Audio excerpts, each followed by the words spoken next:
See, so now the thing is this here. These are the areas that God's saying, you got to understand, and I got to understand, and we have to understand in the kingdom why He's saying, are you denying me my cross and discipleship, but still want my full new season? Because in our hearts, sometimes as His people, we just thinking about that money and that car and that house and finally getting a wife, finally getting a husband. And God said, you don't really think about being purified and crucified.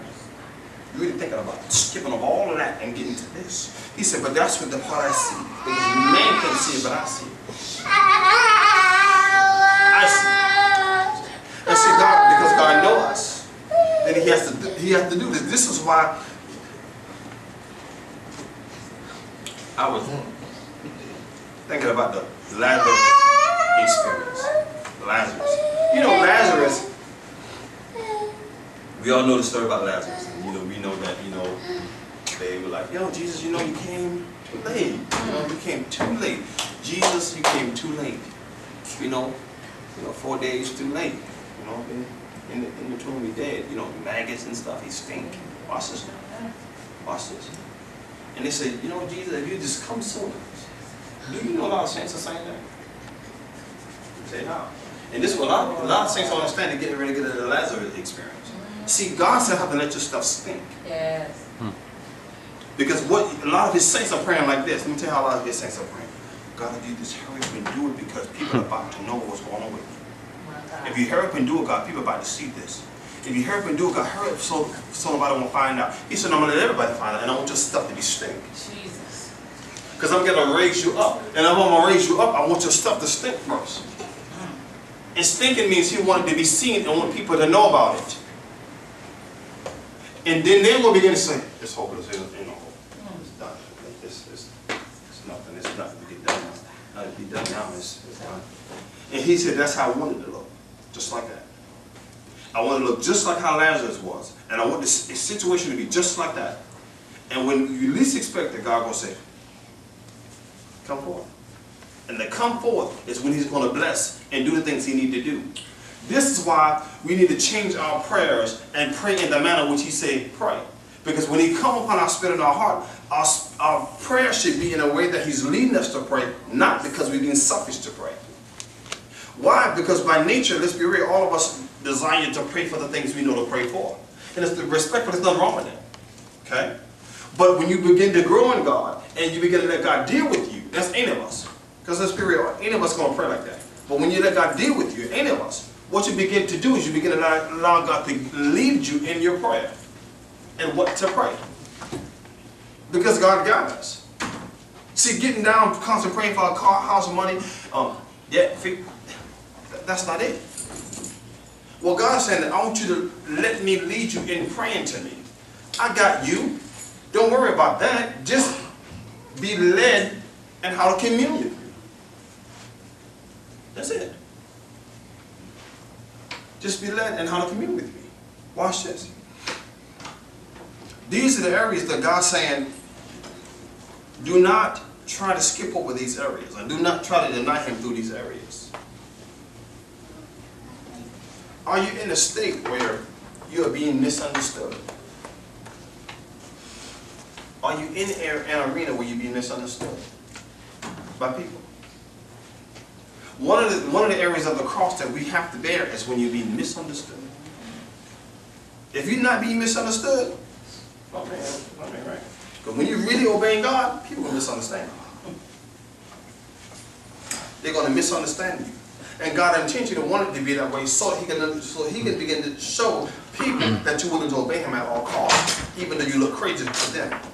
So now, being that that's the case, one of the crosses that we're going to have to bear is being misunderstood and God approving of it. See, because that's the state He's teaching us, don't explain yourself. He's teaching us how not to explain ourselves. See, discipline with the mouth is not just gossip. Discipline with the mouth is teaching you in the arena when you're actually being misunderstood how not to explain. He said, listen, I know they misunderstand you. And sometimes God will let you hear what they did say. And it's like a misunderstanding. Like, that ain't true. That's not true. Why do they think that or said that? And your spirit will want to think to explain. And God said, don't you explain nothing. He said, don't you explain nothing, because I'm teaching you how to be quiet. I'm teaching you how to explain yourself. I'm teaching you how to defend yourself. Because if you're going to look like Christ, you got to be just like how he was to certain degrees, symbolically. Because there will be times you're going to know something with a misunderstanding. And you, in the natural sense of us, in the natural sense of how we are, let me go ahead and straighten that out. So they want to think the wrong thing about me and my child, my husband, my wife, whatever. He said, no, be quiet. Let the misunderstanding stay. He said, when I want you to open your mouth, you will. Then you open it then. He said, otherwise, let you walk around, all these people with misperceptions about you. That's what I'm saying. All these misperceptions about you. That's what I'm saying. Be like 5 and 6 and 7 people. You say, good morning, hello, how you doing? All the different people. You just know they have all these misperceptions about you. God said, don't say nothing. To walking around this round. Every day.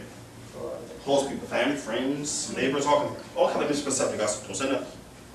Well, I can see I'm trying to teach you. This is a part of your cross to discipline your mouth. So now, see, when y'all read this message title, the first thing some of y'all probably was thinking, when I said, the message title was, are you denying me, my cross, and discipleship? So the first thing could come to mind, just I'm denying the Lord. I know I love the Lord. I know I'm a Christian, I know I'm a man of God, a woman of God. Hold on now. That message title kind of sound like what? No. See, when we get into it, you understand what he's saying, deny me. Because a part of me and him, it presented to him, and this cross is the things that he's saying that we need to do. That's the cross, and what we have to bear. And so one was being misunderstood, but not explaining. That's a cross. Are you denying him in that? Are you constantly explaining all the time when he keep telling you to be quiet? Why you keep explaining yourself? Not saying you're hypothetically speaking. You know, why you keep explaining yourself when he keep telling you to be quiet? When things that people keep misperceiving about you keep coming at you. Why you keep explaining when God keeps saying be quiet? Because he's trying to teach you. So guess what? If you keep explaining, you're denying the cross.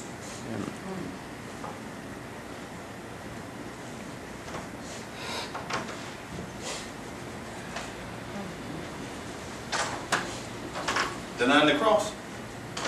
And accepting and bearing the cross is when we get to the place of discipleship. Do you understand that also being a disciple, and this is another definition that I did not say, is also the word discipline. A disciple is also disciplined. So that means he may be trying to teach you or me discipline with our mouth, but to teach us that he had to let us be persecuted and misunderstood, to teach us discipline with our mouth. If you want to be a disciple, if I want to be a disciple. So if that's the case, watch this. We can't go around talking about we're disciples and we don't understand what the cross really entails. The cross is not just having salvation. The cross is not just having redemption. The cross is actually the part of carrying it.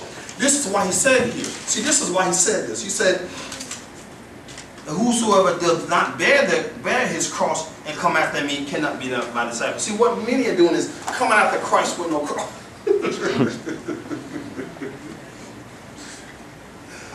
It's like Jesus over at Calvary saying, where your cross at? I don't see it. That's what Jesus said. He said, where your cross? You're supposed to have one on your back. Where is it? You're supposed to be 10 people going across the line and 8 got a cross on them and 2 of them. Hey, Jesus, how you doing? I'm here. This is when you're not here. Go back.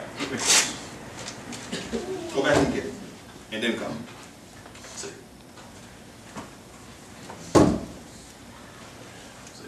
Go back and get the cross and carry it to the finish line. See. So now watch this. If that's the case, then we have to remember this. Don't get upset with someone who's carrying their cross if you don't carry yours. You know, they think they're holding it down. They think they're all that. You know, it don't make no sense how they act. They just want to act. No, don't fault that man. Don't fault that woman. Don't fault that person. No one's to judge no one and look holding it down and act this the way that way. But at the same time, in general, we always be humble towards our service towards the Lord. And we're to pray each other through in the midst of each person's struggle, battle, or even going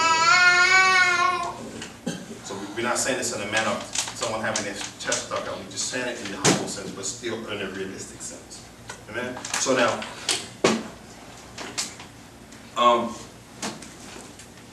now, that is being misunderstood.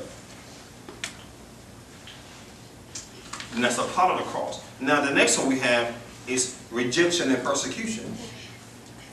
I mean, why are we still trying to go and be with someone who don't want to be around us?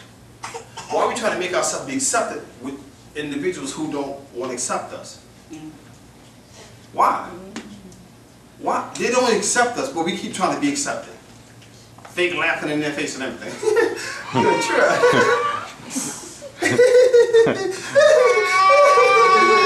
I mean, them dry laughs. I mean, them dry laughs. The laugh don't even be real. The laugh be so dry. Listen, man, come on now. I did that for 11 years with those fake smiles I had to do because I'm a customer service at Walmart. I had to do that. How are you today? Okay, I just have to do that's my job. But listen, I done did that's over with. That's over with. I'm not coming to the church to do that. I show love and kindness because I want to. I'm not faking nothing. And if it's for the neighbor, family, friends, whoever, homeboy, homegirl, I'm not doing all this faking stuff. I'm not faking laughing in your face. That's over. I mean, for me now, I don't know who ever been in customer service or whatever, you know, whatever, but I'm just saying that that's over for me. So anyway, the thing is rejection and persecution. See, your cross is your rejection. And that's why it still hurt, because you won't allow yourself to be rejected and embrace it. He said, I'm trying to teach you how to embrace this. And that way you're still wounded, and that way you're still hurt. Because you want to embrace rejection, right? See, Christ did. He knew he was supposed to be rejected of men. He knew this and understood, so he had a revelation about himself. So do we have a revelation about ourselves and what cross we're supposed to bear and how we're supposed to bear the cross pertaining to ourselves? See, we're so much in tune with us too much. We're too much in tune with ourselves too much. If we get out of self, then we begin to get in tune with how the Spirit of God wants us to be pertaining to.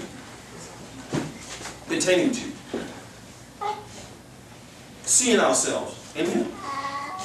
It's not just worship and praise and word, but it's also how we need to see ourselves pertaining to His cross, pertaining to us. Because when we see that right, then we start saying, we start seeing ourselves like this. And we want to, listen, don't get me wrong when I say this now. Some of that thinking, you're being too deep. No, but watch this. When you start seeing yourself like that, you'll start coming across as very strange to people. You know, let me tell you what? Watch this. So you give me a story, said 5 people reject me, and you telling me the story, hypothetically speaking, you telling me the story about 5 people who reject me, then I turn around and say something like this. But Christ was rejected, so I must bear the same thing. Try to sound like I'm being deep and all mystical. Man, come on, be real, man. Be real. You being deep, man. Stop that mess. See? If we actually operated like that, we'd come across as some of the strangest, weird people. But we don't. Because we're so human and we're so much in our flesh. Am I saying that we have to be all deep and mystical and strange? I'm not saying that. All I'm saying is suppose someone did operate that way. Is something wrong with it? No, it's not. It's not. We're just so used to not operating that way that when someone do it, if we did, we would think we're crazy. Dude, what are you saying? No, Christ was rejected also. And I must bear my cross too. See, man, you put your hand on. But suppose someone did, or suppose we did. Suppose we made a choice to do it. Just a hypothetical. So the idea is this here. Rejection and persecution. Suppose we actually had the right approach about that. Suppose we did. It's just a hypothetical. It's something to think about. Suppose we had a right approach about that. You know how you come across as one of the coldest persons that exists. That one of the non-caringest persons that exists. You know, it's not that. Christ understood. Christ was he was the epitome of love. But yet he understood to the point where he knew how to listen to people. And yet he was the epitome of love. See the point?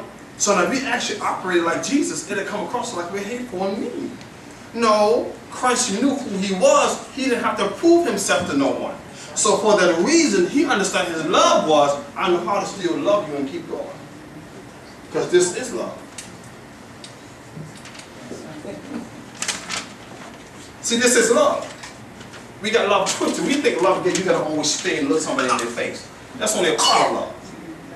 That's only a part of love. That's only a part of love. You get it? Sometimes love is doing this here.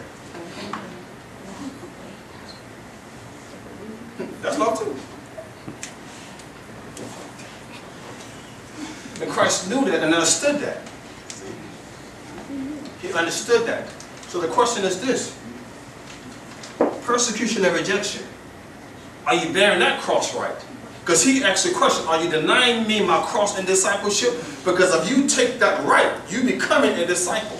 One that's disciplined with his spirit and his heart. And how to love, but not allow it to affect them to a point where they're so affected, where they can't function, or they're so wounded, they're so hurt. See, because you will come across like, you cold. Do you love? That's one of the most loving person he is. But because you've learned about yourself and the cross. You learn how to stop when you need to, but you learn how to keep walking. You learn both. Because you understand how to bear this cross. You learn. And we have learned. And we are learning. Do we have it all together 100% perfect? No. But it still has to be taught for all of us to get it.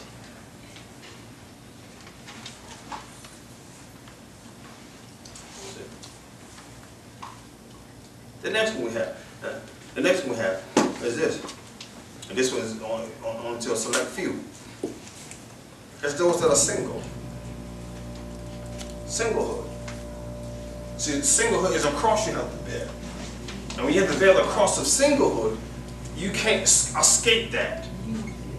You have to walk it through, all the way through, right and correctly. Why? Because what he's saying is, I have to show in the earth those who are walking single, who can actually show forth the essence of how they're supposed to walk. You're not supposed to go through dating 15 men and dating 25 women. That's not how it works. Can a Christian date? Yes, a Christian can date. But any Christian who date know they're supposed to be led who they date, and then if it don't work, fine. As long as they don't touch you, nothing out of line. Ain't no wrong sinful with dating per se. But at the same time, when Christians who date understand that they do it in certain parameters of doing it.